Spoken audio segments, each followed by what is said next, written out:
இப்பொழுது மூட்டு வலிக்கு உண்டான ஆசனங்கள்.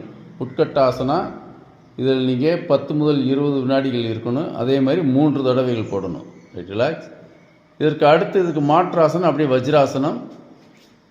இந்த வஜ்ராசனத்தில் நீங்கள் ஒரு 5 நிமிஷமாவது இதே மாதிரி உட்காந்துருக்கணும்.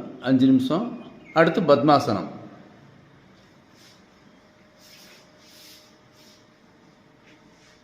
பத்மாசனம் அப்படி போட்டுக்கோங்க.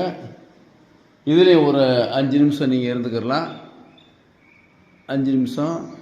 Right, relax. அடுத்து பசி மொத்தாசனம்.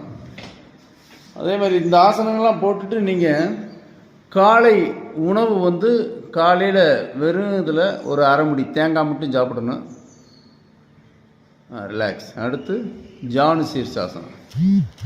காலையில் இயற்கை உணவு தேங்காய் சாப்பிடணும். மதியம் வெண்டைக்காய் ஒரு 4-5 வெண்டைக்காய் சாப்பிடணும். இரவு புடலங்காய் சாப்பிடணும். எல்லாமே சாப்பிட்றதுக்கு முன்னாடி கொஞ்சம் கொஞ்சம் எடுத்துக்கலாம். செஞ்சுட்டு இந்த மாதிரி ஆசனங்கள் செஞ்சுக்கிட்டே வந்தீங்கன்னா உங்களுடைய மூட்டு வலி நல்ல முறையில் குணமாகும். Right, relax. நன்றி.